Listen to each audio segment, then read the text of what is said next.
So, if you're wondering why I'm using my phone to record my voice, it's because the microphone that I bought, which you guys should know about by now, the Rode NT USB, is a fantastic microphone that is not being used at the moment because of my computer. Yeah. Anyway, so in this video, I can't hold this thing forever, but in this video I will be reviewing Rise of the Planet of the Apes. I will also be reviewing Dawn of the Planet of the Apes and War for the Planet of the Apes. So, before I get into the review, I have to say that I love these movies. These movies are so well done. So many things that I want to say about it, but I do want to save it for the actual review. But these are classics now. Okay, even the first one, which isn't quite as good as the second one, and maybe third one, I don't know, I haven't seen it yet as of the time of me recording this video, but yeah, I mean, this is a trilogy worth watching next to Lord of the Rings, the Dark Knight trilogy, the Back to the Future trilogy, the Tobey Maguire, Sam Raimi Spider-Man trilogy, if you can ignore the third one.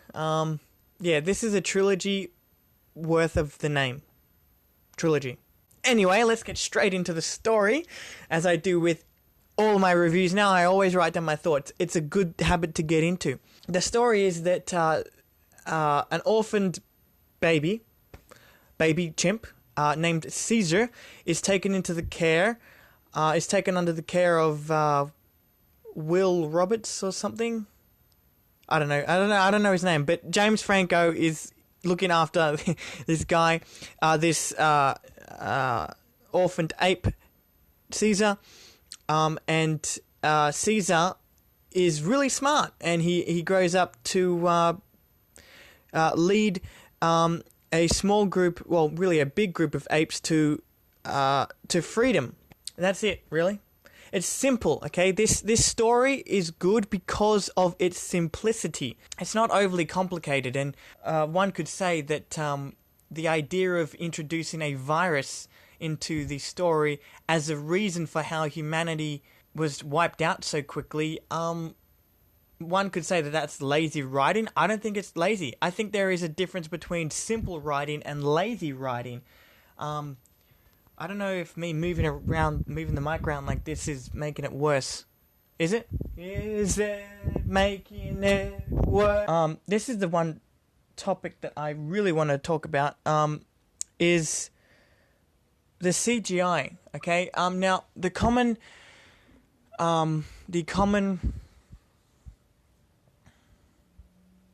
opinion, I was trying to think of the right word then. The common opinion that everyone has about movies these days is that too much CGI can ruin your movie. And it's true. Too much CGI can ruin your movie. When you have a balance, say for example Star Wars or Mad Max Fury Road, or even a lot of Christopher Nolan's movies, he uses CGI in a lot of his movies. Did you know the scene where Batman is hanging Joker upside down in The Dark Knight, and you see the background of the city? That's not real. It's not real. It's just a green screen. And when you go into the behind the scenes and look at the Joker in front of the green screen, it kind of looks really pathetic. But in the movie it doesn't, because it's used cleverly. It's not overly used. Now, CGI is not overly used in this. It is used a lot, but it's not overly used to the point where you can see that it's CGI. Like, I can see that the apes are CGI, but the thing is, the CGI for the apes actually makes the movie better, because it's a lot better than this. Or this. It really makes you visually invest yourself into the idea that that is the real ape that is talking with its mouth. It really does. Also, Andy Serkis's performance, I gotta say, Andy Serkis, great. I don't know why. I don't know if there is a category for motion capture acting in the Oscars. But if there isn't, there should be.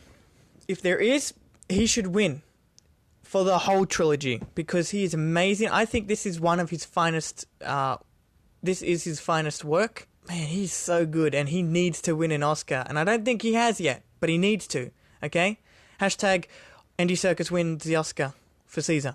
Anyway, second thought, I love how Caesar is written, and how he's written into the movie. Now, they're slightly different, okay?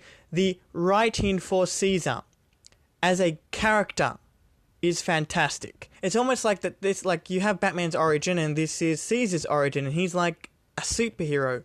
I know I said get off the superhero thing, but he is really like not a superhero, but he is a hero in his own right. He has morals, as we can see, and we really do see that struggle within him sometimes. Especially one instance that I will point out is when he kills the blonde guy who plays Julian in The Flash. When he kills him, you see the look on this ape's face, and you see, holy shit, I just killed a person. That did not feel good. And I like seeing a character who has that deep struggle. I love seeing it. Like, sometimes it can be said, but most of the time it's better when it's seen and not heard. Right? That the rule of filmmaking is show, don't tell, and you see it on his face. You see it in a lot of the things he does. He really doesn't want to hurt anyone. He just wants to be free and bring the rest of his 8 brothers and sisters with him. Oh, the other thing. Oh, yeah. So how he's written in the movie, like, the writing for Caesar is good because of the character that he is, but also how he's written into the movie.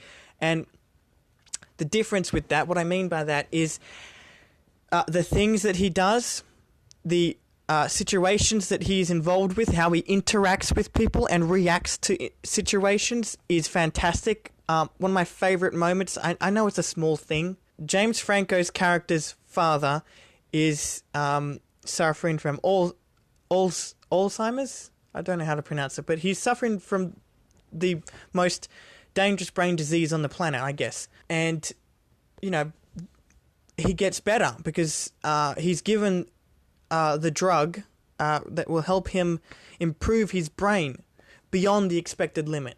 And he gets better. He gets a job, he gets a car, and all that stuff. Life is great for him, but then this happens. And I love this scene simply because, I just love this scene simply because of the back and forth looks that James Franco's character and Caesar has. It's just like, it's like Caesar is sitting there, not as an ape. He's sitting there as a person, even though he is an ape, but he's sitting there as someone who knows what the hell is going on, and it's very tragic. And I just love how he's written into the movie and how he is written as a character in the movie. I guess that's all my thoughts. Quickly, favorite moments. I only wrote down one. It is the no scene. He doesn't quite say it like that. Pretty much everything, that no scene and everything after that is my favorite because it's the apes rise, not to power, but rise and escape from the crap that is mankind. But I like that no scene because how can you not get goosebumps from it? How can your hair not rise? It does every time with me. Anyway, other favourite moments? The bridge scene, as I said, everything after the no scene is fantastic. And also the scenes where Cookie Rocket, where Caesar pretty much gasses the whole place to make the people smarter, the apes smarter. Oh man, yeah, that's about it. I don't know how long this video has been going for, but that's pretty much it for my review for Rise of the Planet of the Apes. I love this movie. I love the second one even more. And let's hope I love the third one just as much, or let's hope maybe more than the second one. Anyway, that's it for my review for Rise of the Planet of the Apes. I will see you in my review for the second one. Also, another video that is related to this group of videos that I'm doing for the Planet of the Apes trilogy. My video where I said my top favorite movies, or my top 10 movies, or whatever, or top 10 sequels. Yeah, that was it. Top 10 sequels. Go and look at that video up here in the corner. This movie is on that list. I'm not going to tell you any of the other ones, but just go and have a look at it. It's a fairly fun time. Anyway, see ya.